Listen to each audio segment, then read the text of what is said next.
हरियाणा के अपने इस छोटे से गांव में महेश तकरीबन 4 साल के बाद आया और आने का कारण कुछ और नहीं, उसके पिता राघवेंद्र की मौत थी, जो इस गांव के सरपंच भी थे। पिताजी की मौत अजीब ही हालातों में हुई, न कोई एक्सीडेंट और न ही कोई दिल का दौरा। महेश के लिए ये सब कुछ बेहद अजीब था, पर गांव वालों के लिए नहीं, क्योंकि जिस गांव की आबादी 200 की थी, उस गांव में पिछले 1 सालों में 100 से भी ज्यादा मौतें हुई है और सब लगभग एक ही तरह की मौत मारे गए, जहां उनकी आंखें बड़ी बड़ी होकर ऊपर की ओर तनी हुई थी। महेश जानना चाहता था कि ऐसा आखिर क्या हुआ यहां, जो एक ही साल में इतना कुछ बदल गया। बहुत खोजबीन के बाद गांव के एक चाचा ने उसे पूरी कहानी बताई। आज से तकरीबन 1.5 साल पहले इसी गांव में रहने वाले विमल को संगीता से प्यार हो गया था। गांव वालों को सब कुछ मालूम था और उन्होंने कई बार दोनों को समझाने की बहुत कोशिश की, पर दोनों माने नहीं। और फिर एक दिन गांव वालों ने दोनों को उस वक्त पकड़ा जब दोनों खेत में एक दूसरे में खोए हुए थे, और उसके बाद दोनों इस गांव के लोगों, उनके गुस्से, जात पात और न जाने कितनी चीजों का शिकार हुए और दोनों को पंचायत में पेश किया गया, जिधर पंचों का फैसला यही था कि दोनों को पूरे गांव के सामने पेड़ से लटकाकर मार दिया जाए।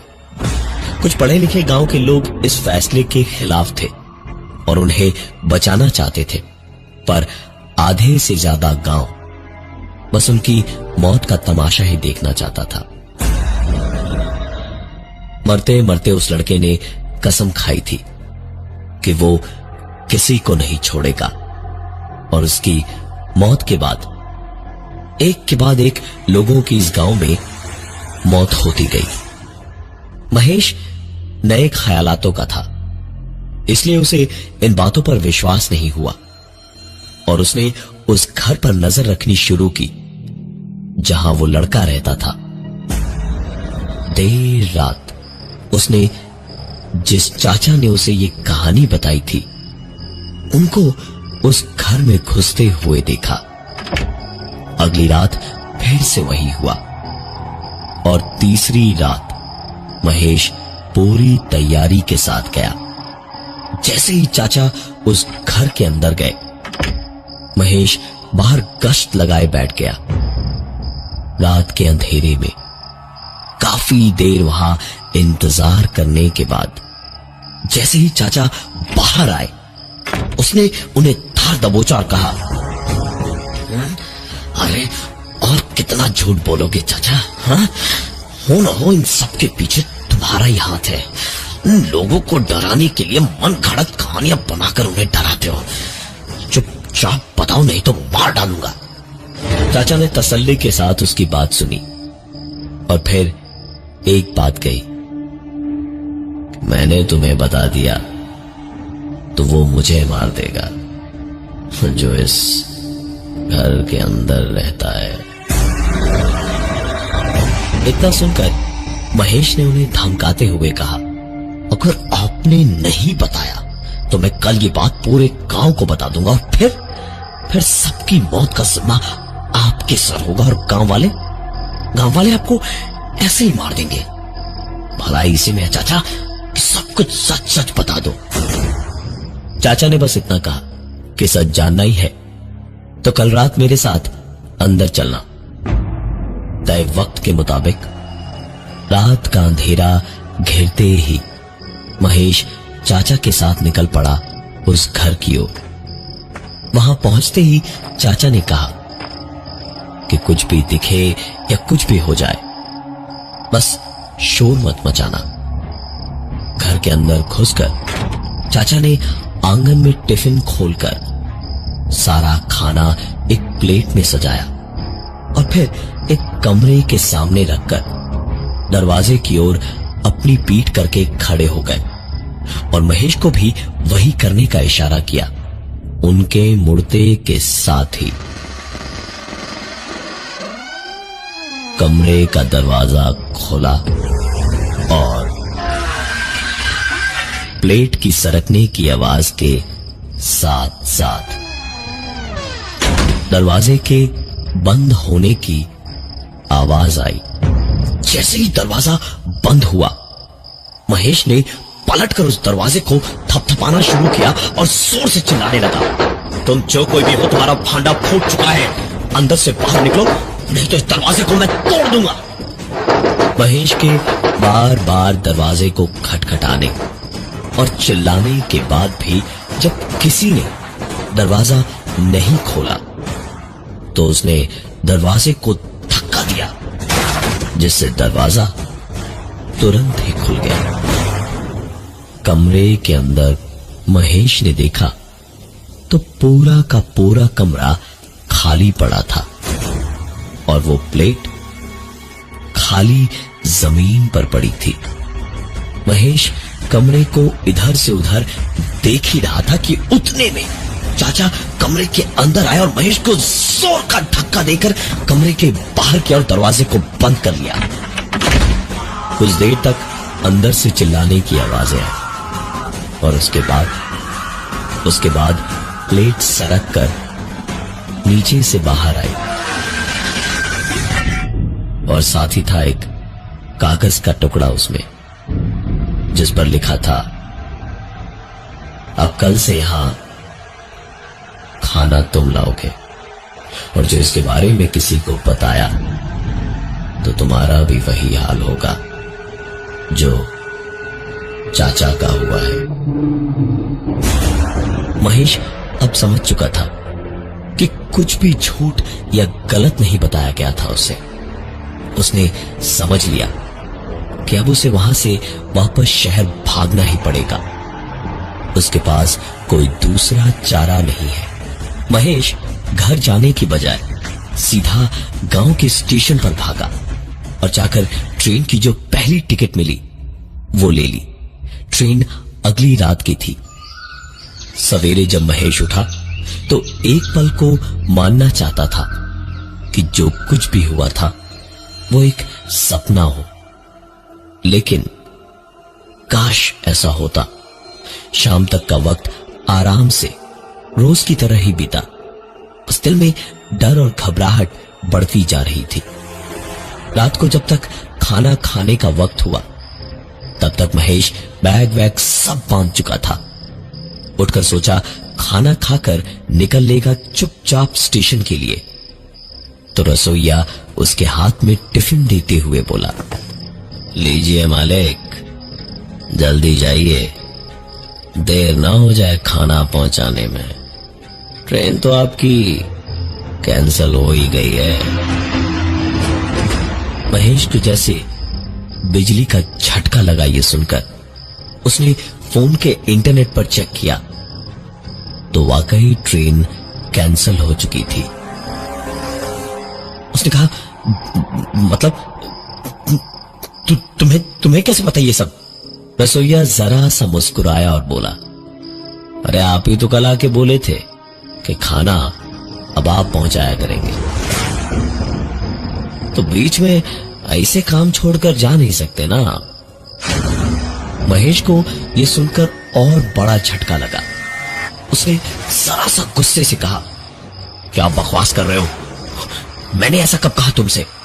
रसोइये ने एक रगों में बहता खून जमा देने वाली मुस्कुराहट के साथ कहा, चुपचाप वक्त पे खाना दे आइएगा, वरना आपके पिताजी भी सरपंच थे गांव के, बच वो भी नहीं पाए।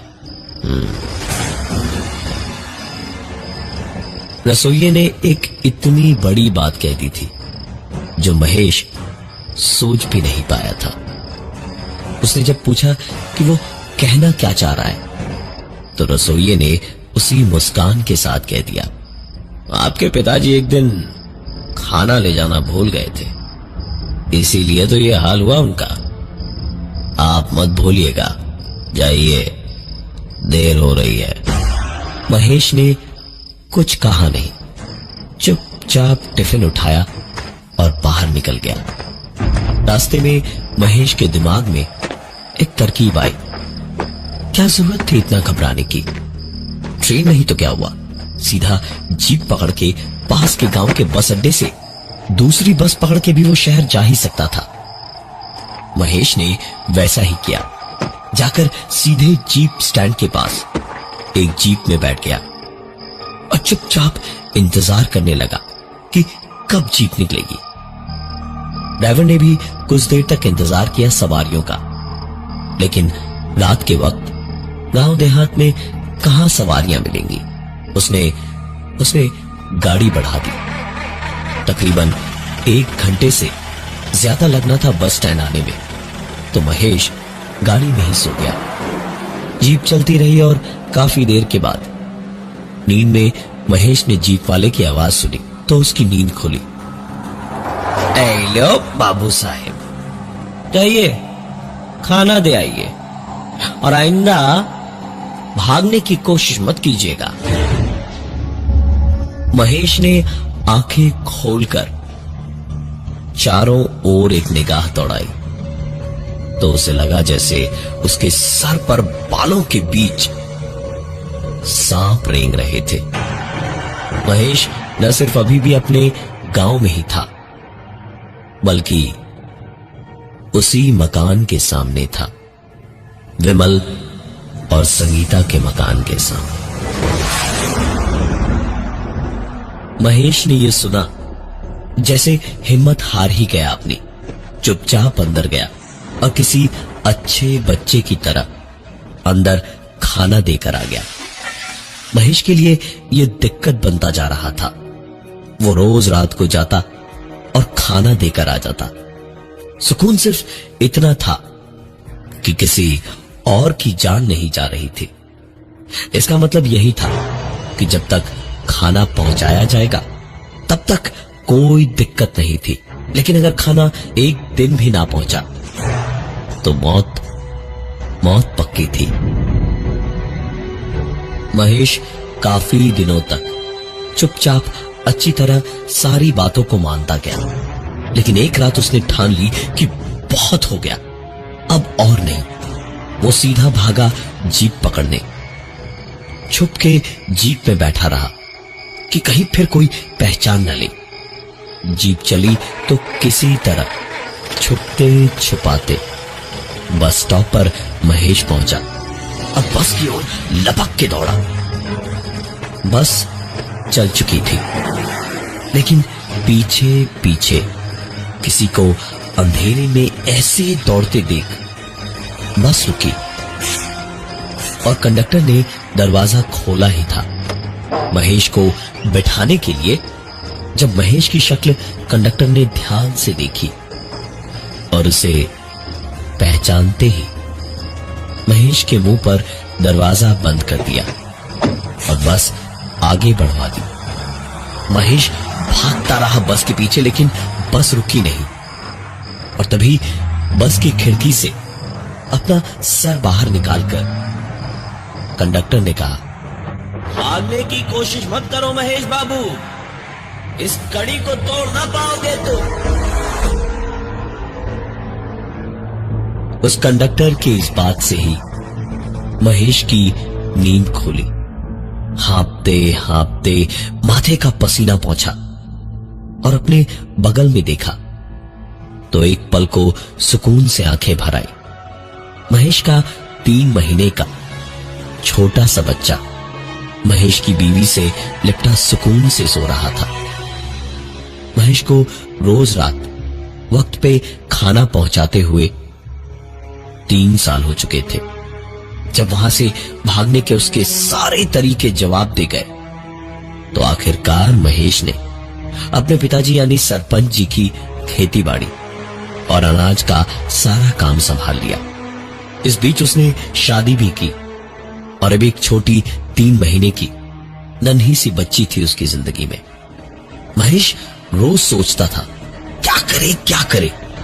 बच्ची के बारे में सोचकर एक बाप होने के नाते महेश को बड़ा अजीब सा डर सताए जा रहा था। महेश आज रात खाना देने पहुंचा तो खाना देकर रो पड़ा।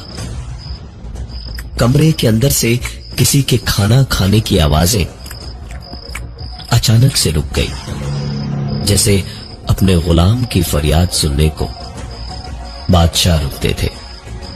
महेश रो पड़ा और रोते रोते ही बोला, मैंने तुम लोगों का क्या बिगाड़ा है? मैंने तो कुछ नहीं किया। मैं तो था ही नहीं जब दोनों के साथ में जुल्म हुआ। मेरी बच्ची है, बीवी है, मुझे माफ कर दो। किसी और से खाना मंगवा लो कल से, मुझे जाने दो। अपनी बात का जवाब मिला महेश को जब अंदर से एक आवाज ने कहा, इससे बचने का सिर्फ एक ही तरीका है, किसी और को अपने साथ ले आ जो मेरे लिए खाना लाएगा, लेकिन बदले में तुझे मरना होगा। इससे पूरी तरह छुटकारा पाने का तरीका सिर्फ मौत है। महेश के आंसू जैसे सूख गए ये सुनकर। पता नहीं कैसे उसे समझ आ गया था कि उसे करना क्या है। उसे ये सिलसिला रोकना ही था। मुश्किल घड़ी में ही हिम्मत के असली रंग दिखते हैं और महेश में हिम्मत सचमुच थी। वो घर गया और पूरे वक्त चुपचाप ही रहा। दिन भर अपनी बच्ची के साथ खेलता रहा और अगली रात तक खाना तो क्या, एक बूंद पानी भी नहीं पिया उसने। रात हुई, खाने से भरा टिफिन बॉक्स उठाया एक हाथ में और दूसरे में अपनी 3 महीने की बच्ची को उठाया। चल पड़ा उस मकान की ओर। वहां पहुंचकर बड़े आराम से प्लेट में खाना निकाला और सरका दिया दरवाजे के नीचे से और कहा, लो भाई, अब दूसरा कोई तो मिला नहीं तो मैं 3 महीने की बच्ची को ही ले आया हूं। मुझे मार दो, अब ये 3 महीने की बच्ची तुम्हें रोज खाना पहुंचाएगी। यही एक तरीका महेश को समझ आया ये सब कुछ रोकने का।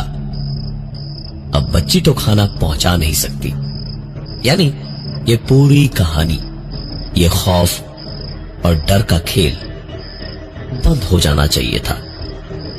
महेश के सामने प्लेट दरवाजे के नीचे से सरक कर बाहर आई और दरवाजे के उस पार से किसी का बहुत हल्का सा एक रोना सुनाई दिया। इधर महेश अपनी बच्ची को देखे जा रहा था, जिसको कुछ नहीं पता था कि क्या हो रहा है। कहते हैं कि बच्चे भगवान का रूप होते हैं। शायद इसलिए उस दिन के बाद उस गांव में किसी को कोई नुकसान नहीं पहुंचा और गांव की सारी दिक्कतें खत्म हो गई एक 3 महीने की छोटी सी बच्ची की वजह से।